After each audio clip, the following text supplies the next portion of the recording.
Ito na at ang isa sa mga pinaka nakakalungkot na pwedeng mangyari sa isang NBA player. Ito kasing si Grant Williams mga boss ay expected na hindi na makakapaglaro for the rest of the season para nga dito sa Charlotte Hornets dahil nga sa kanyang knee injury. Paano nga ba siya nagkaroon ng injury? Tara't pag-usapan natin yan.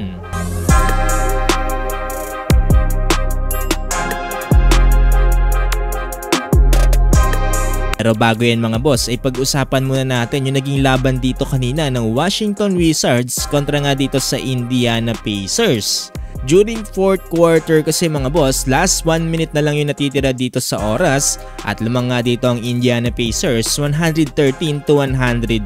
Etong si Benedict Mathurin mga boss ang angas ng ginawa, nag-windmill dunk under kay Coulibaly's arm. Halos masyok nga dyan ng bench dito nga ng Indiana Pacers maski itong si Toppin ay napayakap na lang. Napaka-underrated talaga ng player na to na si Benedict Mathurin. Well, dito nga pala sa naging laban na to mga boss, no, panalo ang Pacers sa final score na 115-103. Nanguna dito para sa Pacers etong si Pascal Siakam with 22 points na sinusundan dito ni Tyrese Haliburton with 21 points. Etong si Benedict Mathurin mga boss ay nakapagtala ng 16 points. Para sa Wizards naman nanguna si Alex Sarr at si Coulibaly na meron tig 17 points. Finally mga boss, no, itong top 2 pick ay nararamdaman na rin kahit papano. Kaso nga lang mga boss, no, mukhang kinakarma itong si Kyle Kuzma sa mga sinasabi niya noon dito nga para sa Detroit Pistons. Dahil sa ngayon mga boss ay nasa 11th losing streak na sila dito nga sa regular season.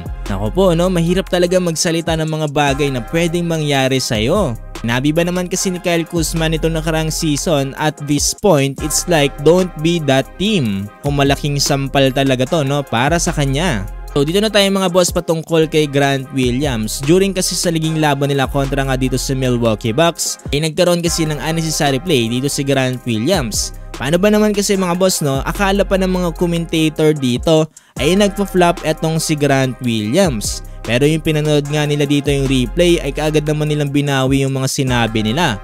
Well, dito nga pala mga boss, no, nakakalungkot ang pangyayari dito para kay Grant Williams. Dahil nagkaroon lang naman siya ng torn ACL dito nga sa kanyang tuhod. At dahil nga dyan mga boss, no, dinala kaagad dito sa dugout etong si Grant Williams. Medyo weird nga lang sa part mga boss ng akala ng mga commentator ay nagpo-flop pa itong si Grant Williams. Si kitang kita naman sa mukha ni Grant Williams mga boss at talagang may naramdaman siya.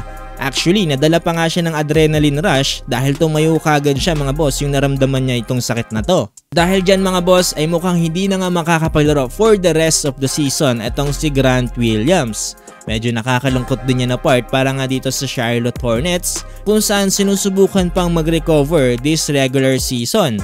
Sa ngayon mga boss ay meron na silang 6-10 win-loss record. Prayers na lang mga boss para dito kay Grant Williams.